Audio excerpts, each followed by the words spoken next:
Në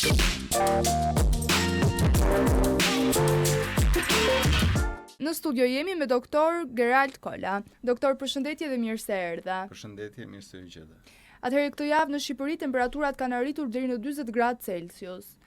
Cilat janë këshillat tuaja për kategoritë më të rrezikuara nga temperaturat ekstreme? Atëherë, normalisht temperaturat do rriten sepse është edhe koha, është momenti gjatë stinës verës që janë temperaturat nxehta. Shqipëria dihet që është një vend që karakterizohet nga temperaturat nxehta gjatë stinës verës. Dhe fashat më të rrezikuara të popullatës janë fëmijët e vegjël edhe moshat e treta. Dhe baza në kohë të nxehta është uji, përdorimi i ujit, hidratimi i trupit sa më i mirë. Dhe kuptohet që është ajo fasha orare që temperaturat janë në pikun e tyre, që është nga ora 10 e mëngjesit deri në 16 të mbasdites, që duhet të shmanget kontakti drejt për drejt me diellin, domethënë të rrim në vende me hije, të freskëta, të ajrosura mirë. Po në momentin që jemi në plazh. Nuk duhet të rrim në plazh në ato momente. Domethënë 10 deri në orën 4 mbasdite është e mira që mos të rrim në plazh, mos flas gjithmonë për fashat e rrezikuara. Ata që vuajnë nga sëmundjet e zemrës, ata që vuajnë nga sëmundjet e mushkrive, fëmijët e vegjël deri 4 vjeç, të moshuarit që janë mbi 60 vjeç edhe që kanë probleme me shëndetin, nuk duhet të dalin në plazh, nuk duhet të rrinë në këto fasha orare sidomos. Atëherë gjatë verës vret një shtim i rasteve në urgjenca dhe sulmeve kardiake, ku i nxehti konsiderohet një nga faktorët kryesor. Apo prekin gjithnjë më shumë dhe moshat e reja dhe të rinjt? Atëherë, i nxehti nuk është se është një faktor drejt për drejt që na çon për urgjenca kardiake në spital. Praktikisht është një zemër e vuajtur në ndikimin e të nxehtit që na çon për një urgjencë mjekësore në spital. Kështu që nëse ne jemi të shëndetshëm nga ana e zemrës, nuk ka asnjë lloj problemi, trupi është i përgatitur, është i programuar që ta përballojë nxehtin në mënyrë adekuate. Problemi qëndron kur ne kemi probleme të mushkërisë dhe të zemrës, që duhet shmangim oraret e pikut, duhet të hidratohemi sa më mirë, 2 deri në 3 litra ujë në ditë të nxehta, duhet marrim elektrolite, kriprat minerale janë shumë të rëndësishme në stinën e verës, sepse duke qenë se djersa është më e madhe dhe humbasin shumë kripra minerale edhe elektrolite nëpërmjet djersës, duhet i marrim këto nëpërmjet solucioneve orale rehidruese. Konsumimi i alkoolit dhe substancave narkotike, sidomos gjatë mbrëmjeve në bare ose klabe. Si e shikon të fenomen tek të rinj dhe çfarë sjellin këto përdorimi i tepërt gjatë mbrëmjeve të lëndëve narkotike, alkoolit? Kryesisht janë të rinjt ato që i frekuentojnë. Atëherë, dihet që stina e verës, i nxehti, plazhi, të gjitha këto krijojnë një atmosferë festive te njerëzit dhe normalisht alkooli është gjithmonë pjesë përbërëse e atmosferave festive. Rekomandimet janë që mos të teprohet, nuk mund të themi njerëzve mos pini apo mos u argëtoni, por të mos të teprojmë aq shumë sepse atë bën dhe alkooli praktikisht, dehidron trupin. Domethënë nuk e lë ujin të përthithet nga organizmi dhe vendin e ujit e zë alkooli dhe nëse në gjak do qarkulloj më shumë alkool se sa ujë, normalisht do ketë edhe çrregullime të metabolizmit apo të balancave termohidrike të trupit. Kështu që pijeni me masë çdo gjë. Po substancat. Substancat, sidomos nikotina, është shumë thelbësore, sepse ajo që konsumohet më tepër, pastaj janë edhe drograt e ndryshme që shtojnë ritmin e zemrës, bëjnë vazokonstriksion, ngushtojnë enët e gjakut, rrisin presionin në organizëm, qoftë në trup, qoftë në tru, dhe e bëjnë zemrën të punojë më shumë, ndoshta në mbi ngarkesë. Edhe normalisht një zemër që do punojë në mbi ngarkesë, nëse edhe vetë është një zemër e vuajtur, normalisht do çedojë dhe do shfaqen ato krizat e infarkteve që mund të ndodhin, apo krizat e zemrës, angina pectoris që thuhet shpesh. Vinë të gjitha si rrjedhlloj e punës së zemrës përtej limiteve për çka është ajo programuar, si thosh. Atëherë temperaturat e larta rrisin dhe rrezikun e helmimeve të ushqimeve. Çfarë duhet të konsumojmë gjatë verës dhe cilat janë rregullat bazë për të shmangur helmimet ushqimore? Atëherë gjatë verës ne mund të konsumojmë të gjitha ushqimet që janë të disponueshme për të konsumuar, por baza është jenë ushqime sa më të freskëta, edhe kur janë të gatuara të qëndrojnë në frigorifer, domethënë mos të ham ushqime të lëna nga drekat janë në darkë, por kanë qenë mbi tavolinë apo kanë qenë në ambiente jashtë frigoriferike. Kjo është shumë thelbësore, por baza është që të ham gjithmonë ushqime të freskëta dhe të sapo gatuara. Atëherë një nga rastet më të bujshme të helmimit ishte ai i Akademisë së Sigurisë. Nga ana mjekësore, cilat janë shkaqet që mund të ketë ndikuar?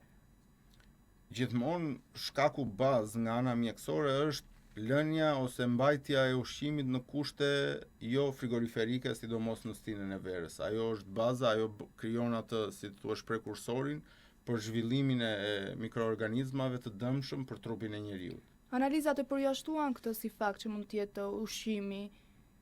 Unë nuk di çfarë përjashtojnë dhe çfarë nuk përjashtojnë analizat dhe kush i ka bërë dhe si i ka bërë analizat, por që unë po flas nga ana mjekësore, ka diçka që nuk shkon në ruajtjen e ushqimit.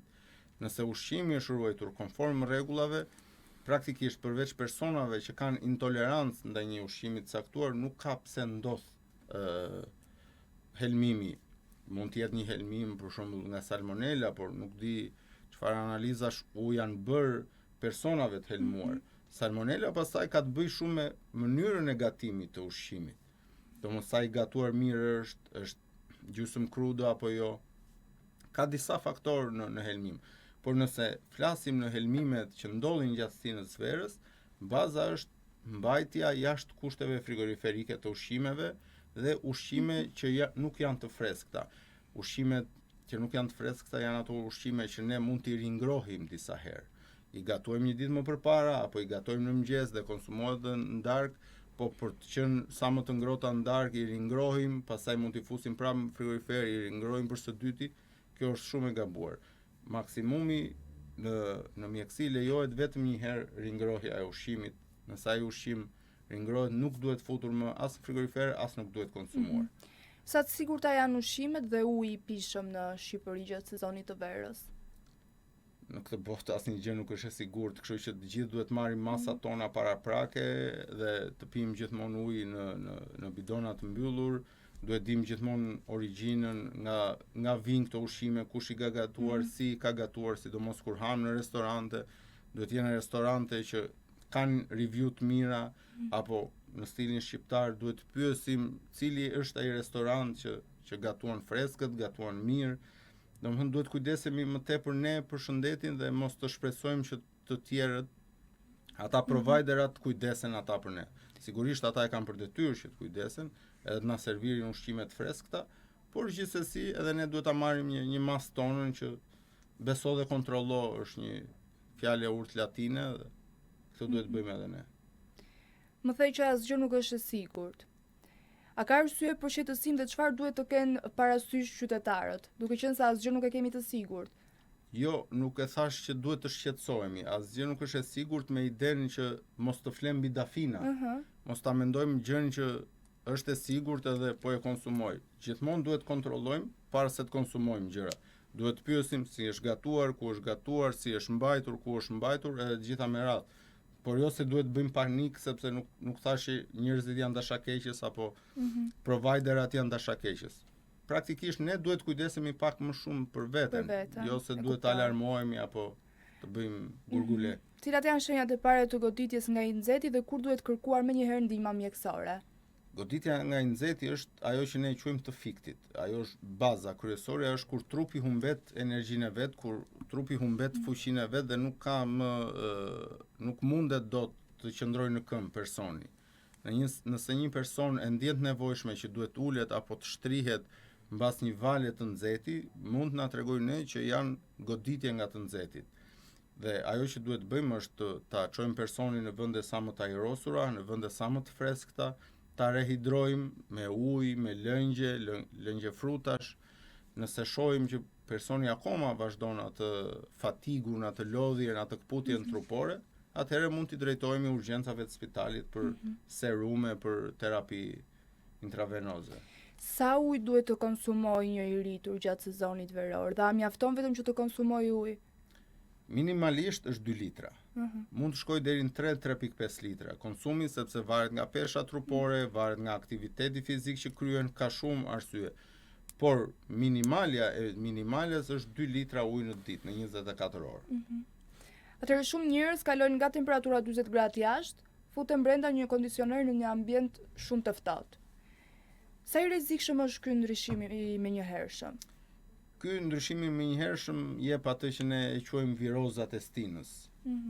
Ajo impakti i madh i ndryshimit të temperaturës bën që trupi ta humbas vetinë e vet termorregulluese dhe të prishen ato mekanizmat rregulluese të trupit dhe prandaj zhvillohen viruset e shumta në organizëm që mund të jenë bakteret e shumta, duke qenë se ulet imuniteti, sepse trupi nuk është i përgatitur për këtë disbalancë të menjëhershme të temperaturës, dhe ne zhvillojmë këto virozat e ndryshme që mund të shfaqen në formë gripi, mund të shfaqen në formë gastroenteriti, mund të shfaqen komplikacione të tonsiliteve, ka disa lloj shfaqje që mund ta shfaqi, por ka të bëjë shumë me uljen e imunitetit të organizmit, sepse ne gjithmonë kemi një shtam tonë mikrobiale në organizëm që mbahet nën tiro, si thua, ose mbahet e ulët nga mekanizmat rregullues të organizmit. Nëse imuniteti ulet dhe nëse imuniteti bie, atëherë këto mikroorganizma, qofshin viruse apo baktere apo myqe, zhvillohen në praninë e një imuniteti të ulët dhe pastaj do shfaqet sëmundshmëria me simptomat e saj. E kuptoj. Në fakt doja të di se cilat janë gabimet më të shpeshta që bëjnë qytetarët gjatë sezonit veror. Atëherë nuk është çështja se është gabim. Problemi më i madh është që ne nuk dëgjojmë trupin ton. Sepse ne të gjithë e dim ose e kuptojmë që nëse do marrim shembull atë që ti parashtrove nga temperatura 40 gradë në 20 gradë në mënyrë të menjëhershme, ne e dim që është e gabuar. Thjesht e neglizhojmë, se nuk ka njeri të ndërgjegjshëm që nuk e di që një organizëm ta çosh nga një temperaturë 40 gradë kur është te i nxehur, ta fusësh në një temperaturë 20 gradë, normalisht do ndodhin ndryshime. Organizmi më i fuqishëm në botë jetë do ketë ndryshime. Kështu që nuk është çështja te gabimi, është çështja që ne neglizhojmë. Problemi më i madh është te neglizhenca. Domthon, ajo që thon njerëzit se s'më gjen që mua, apo se me njerë nuk bëhet problem, apo se unë kështu kam bërë gjithmonë edhe s'm ka ndodhur gjë, apo edhe kushuriri ime ka bërë po si ndodhi gjë. Kjo është ajo pjesa, nuk duhet të neglizhojmë, se gabime nuk ka. Nuk është që po bëjmë një gabim edhe u bubu. Problemi më i madh është të dëgjojmë trupin. Nëse trupi e ndjen që ka diçka që nuk shkon, ne duhet largohemi nga aty. Nëse ndjejmë që ai nxehti po bëhet i padurueshëm, nuk kemi pse rrim akoma në diell. Apo nëse ndjejmë që i ftohti, se ndonjëherë janë temperaturat shumë të ulta nga kondicionerët, edhe fillojnë edhe ftohen shpatullat apo fillon edhe ngrin qafa dhe ne vazhdojmë rrim aty, kjo nuk duhet të ndodh. Kjo është neglizhencë. Edhe do doja diçka, një pyetje tjetër. Ka dalë edhe solari. Solari praktikisht imiton rrezet e diellit. Po, çfarë shqetësimesh sjell ai? Dihet që rrezet e diellit, një nga shqetësimet kryesore është kanceri i lëkurës. Por dihet që rrezet e diellit të drejtë për drejta në lëkurën e njeriut janë jo të duhurat, ose si të thuash, nuk duhet ta lëm veten të ekspozuar drejt për drejt në rrezet e diellit. Solari është gjetur një mënyrë, si thua, e popullatës apo e shoqërisë tonë për t'i bërë gjërat sa më të lehta dhe sa më të shpejta, që kur të dalin në korrik në plazh të jenë të nxjera dhe për t'i treguar botës që unë kam bërë plazh, se shumica nuk tregojnë që kam bërë solar. E shesin atë nxirjen nga solari sikur kanë bërë plazh apo sikur janë njerëz që bëjnë vetëm pushime në jetë, po këto janë trende Instagrami dhe nuk janë trende të shoqërisë apo nuk janë trende që duhet t'i përshtaten organizmit ton apo biologjisë ton. Edhe solari, edhe qëndrimi gjatë në plazh dhe të gjitha me radhë nuk i bëjnë mirë shëndetit ton.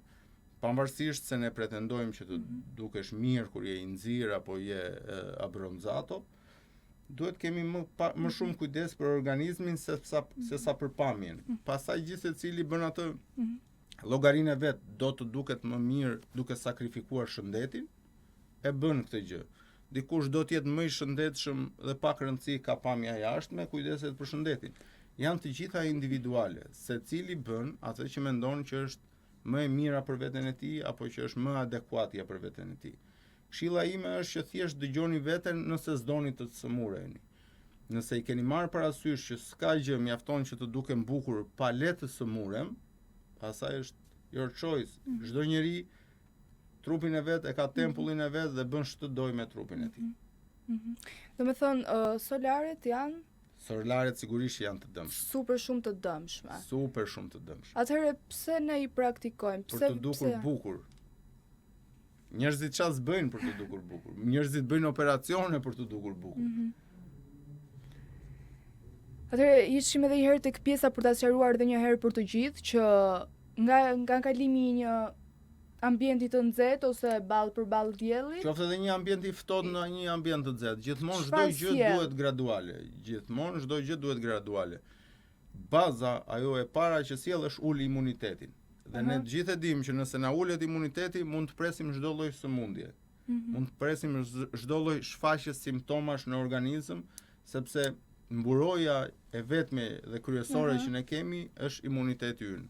Nëse ne atë imunitet e ulim, e sulmojmë me këto stilet e jetesës jo të shëndetshme, sigurisht që do sëmuremi. A janë fëmijët e të moshorit më të rrezikuar për dehidratim? Sigurisht fëmijët e vegjël dhe të moshuarit janë gjithmonë, sepse sistemi i tyre nuk është akoma i përshtatshëm kur janë fëmijë, akoma nuk përshtatur imuniteti, akoma organizmi nuk e ka marrë veten plotësisht që të ketë mekanizmat e plot të mbrojtjes edhe të gjitha me radhë, por gjithashtu edhe te moshat e treta janë që këto mekanizma mbrojtës janë ngadalësuar, janë mpakur, si thuaç, nuk janë më ato që kanë qenë në një pjesë aktive siç është popullata 20 deri në 50 vjeç. Edhe janë duke qenë se këto mekanizma mbrojtës apo mekanizma termorregullues të trupit janë jo në fazën apo jo në performancën që duhet, sigurisht që do çedojnë. Nëse çedojnë këto, fillon pastaj e gjithë kaskada e sëmundshmërisë, e problematikave e të gjitha me radhë. Çfarë mund të përdorim dhe cila është zgjidhja? Çfarë mund të përdorim në çfarë kuptimi? Për parandalimin e dehidratimit. Të pijmë ujë është Dhe- baza. Po ndonjë vitaminë natyrale. Vitaminë natyrale, nuk është çështja të vitamina natyrale, se nuk ekziston termi vitaminë natyrale apo artificiale. Nëse do quajmë termin vitaminë natyrale është që do i marrim nga frutat, perimet edhe ushqimet që ham, këto janë vitamina Po, natyrale. për atë po flas edhe unë. Nëse është në kapsul, nuk është më vitaminë natyrale, pavarësisht se mund të ketë Është mbi shkrimin sintetike. bio E apo kuptoj. mbi shkrimin organike apo më thet thash edhe Ose bimore, po bimore. Bimore po, bën sens. Çajra të ndryshëm për shembull mund të përdoren. Çaji i animalit është shumë i mirë, hibiskus është shumë i mirë, ka vitaminë C. Po frutat, sa të sigurta janë? Të thash edhe një herë që nuk ka gjë të sigurt, kështu që nëse më pyet sa të sigurta janë, i Nuk, bie e që njëjta përgjigje do marr është një rol gjithmonë. që thjesht do gënjej ose do them për efekt. Jo, do me thonë, YouTube-i unë doja që të di janë se të sa na sigurta, ndihmojnë s'janë të sigurta. frutat të Kurse dehidratim. di asa ku uja, sa të sigurta janë, që është institucioni përgjegjës për monitorimin e ushqimeve në Republikën e Shqipërisë. Imagjinoje tani të dalë dikush e të pretendojë që janë të sigurta apo nuk janë të sigurta. Ideja është që nëse ham fruta, ti ham vetëm frutat stinës, jo fruta frigoriferi. Çfarë do të thotë frutat stinës? Frutat që shiten te ajo tenda apo te tezga që ka fshatari përballë. Ato janë frutat stinës. Edhe normalisht Por që nuk mund të jenë të sigurta. Edhe me që unë dalëm tek institucionet. termi siguri është shumë i gjerë, nuk mundet të perceptohet Jo, dot unë me dua të di se sa na ndihmojnë në dehidratim frutat, por gjithsesi me që unë dalëm tek dhe hidrim, pa. Me që unë dalëm tek institucionet. Sa besim duhet të kemi ne? Beso dhe kontrollo, thoshte latini, kështu që këshilla ime që u jap ndjekësve është të besojnë dhe të kontrollojnë. Sa besim kanë, pastaj aq sa besim ketë qeveria, varet nga bindjet politike që ke. Çfarë këshillash keni për persona që punojnë në ambiente të hapura, ashtu siç janë punëtorët e ndërtimit, policët apo fermerët? Ata janë më të riskuarit praktikisht, se nëse këta që vënë në plazh e bëjnë për qef dhe kanë hapësira që të shmangen e të bëhen, punëtorët që punojnë në rrezet e diellit janë realisht më të riskuarit edhe duhet patjetër që të merren masa nga institucionet që ata punojnë apo kompanitë private që i kanë të punësuar që të krijojnë pushime të shkurtra çdo 2 orë, qoftë 10-15 minuta, që të rehidrohen, të ushqehen, të pushojnë, të mbushin ato çka kanë djersitur gjatë këtyre orëve të ngarkesës, të krijohet një kulturë pune që në orët e pikut, unë nuk po them që 10-4 të ndërpritet puna, po të paktën 11-2 që është kulmi i kulmeve. 1-2 orësh në drek pushim duhet ta bëj çdo punëtor që ka punë të drejtë për drejtë me Edhe ato që janë në plazh, domethënë 12 ata në me plazh 2. sigurisht është 10-4. Është rekreacion, ata të plazhit i kanë të gjitha mundësitë që të mos abuzojnë me veten. Kurse këta që janë në punë, që janë punëtorë dhe janë të detyruar të punojnë, të paktën 1-2 orësh pushim në drek do ishte gjëja më e mirë. Në urgjencë, cilat janë rastet më të shpeshta që hasni gjatë këtij sezoni? Zakonisht gastroenteritet janë, domethënë ato të vjella, diarreja, sepse bëhen shumë komponentë bashkë edhe baza është ato ushqimet e pasigurta apo këto tolerimet që ne bëjmë në konsumimin e ushqimeve, hëse s'më gjen gjë edhe hëse s'është prishur, hëse nuk mban erë, por deri në momentin që të vi derisa të mbaj erë të rënd ushqimi, ajo pastaj është histori tjetër. Kështu që shumica baza janë gastroenteritet nga konsumimi i ushqimit të mbajtur jashtë kushteve frigoriferike dhe tjetra është përdorimi i keq i kondicionerit, sepse njerëzit kanë tendencën që kur futen në një ambient me kondicioner, ta çojnë sa më ulët, ta bëjnë low 16 gradë. Dihet që rregulloret botërore janë temperaturë ambienti. Temperatura e ambientit është 25 deri në 26 gradë Celsius. Ky kondicioneri nuk duhet të ulet apo të superojë këto temperatura. Kështu që kondicioneri duhet mbajtur gjithmonë në 25 dhe në 26 gradë Celsius. Pavarësisht se mund të na duket se është akoma vap, ajo është temperatura adekuate e trupit që ai të punojë dhe të funksionojë sa më rregullisht. Çfarë duhet të konsumojmë për rritje imunitetin gjatë sezonit të verës? Vitamina C është baza e rritjes imunitetit. Kështu që do ta marrim nga frutat, do ta marrim nga perimet, do ta marrim në formë suplementi, se jam shumë dakord që të përdoren edhe suplementet. Nuk dua t'i përjashtoj suplementet.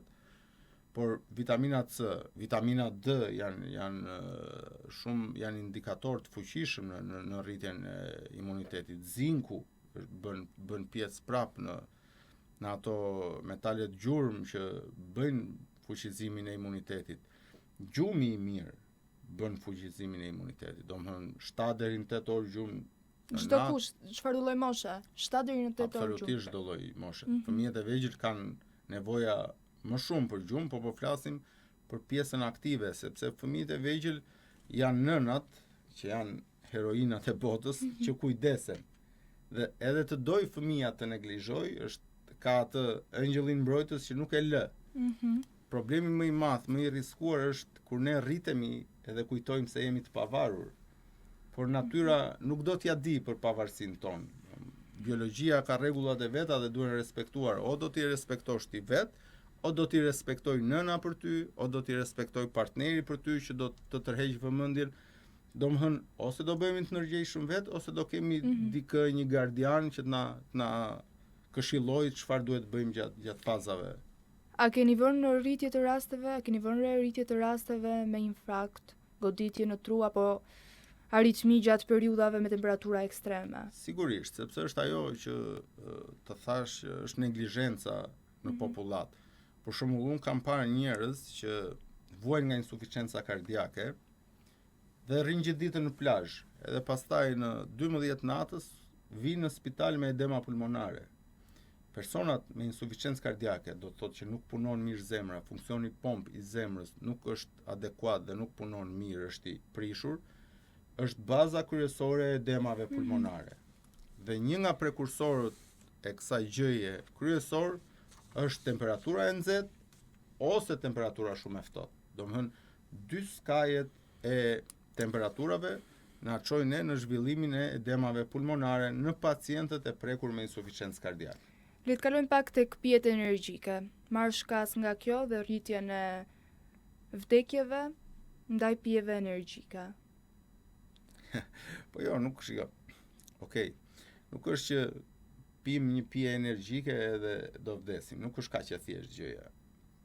Duhet të mblidhen shumë gjëra bashkë. Si për shembull? Sigurisht, ajo pija energjike Se janë moshat e reja. është ajo pika që derdh gotën, e kupton? Ti duhet kesh 1001 gjëra tjera, edhe i shton edhe pijen energjike sipër, edhe derdhet gota dhe shfaqet infarkti, arresti kardiak e të gjitha më të thash. Por nuk do të thotë që një njeri i shëndetshëm më se normal nëse pi një pije energjike në çdo kohë të ditës do psoj infarkt. Jo, absolutisht jo. Nuk është gogoli pija energjike. Gogoli është stili i keq i jetesës që ne bëjmë ndër vite.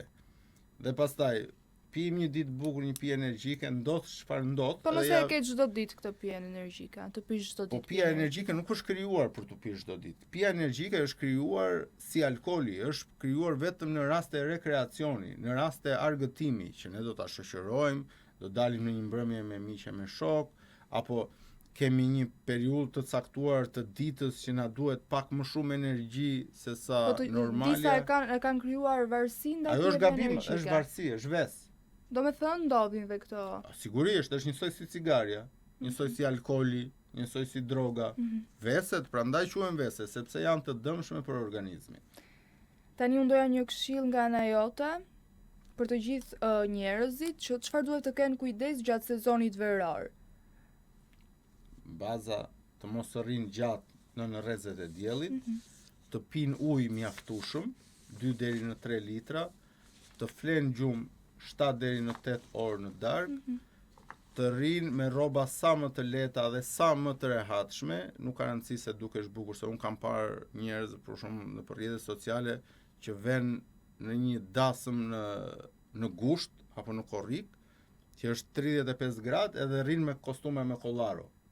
Normalisht që po ndonjë me kostume me kollaro 3-4 orë zgjat dasma, të nesërmen do kesh probleme me shëndetin. Kështu që rroba duhet jenë sa më të lehta, sa më të përshtatshme, pa u nisur nga është turp apo janë këto tabut që nuk vishet kjo apo nuk vishet ajo. Jo, gjej atë që ty të përshtatet më së miri dhe atë që e ke sa më të rehatshme dhe të mbaj sa më freskët. Doktor, unë falenderoj shumë që ishe pjesë e jona, ishte kënaqësi. Kënaqësi edhe për mua. Ja, pra ky ishte pa limit për sot, bashkë do të shihemi sërish nesër në orën 17, mos harroni ta ndiqni. Mirupafshim. Ju pëlqeu kjo video? Atëherë bashkohuni me ne. Na ndiqni në Instagram, Facebook dhe TikTok dhe bëni subscribe në YouTube. Klikoni like dhe share dhe aktivizoni njoftimet për të mos humbur asnjë video të re. Faleminderit për mbështetjen.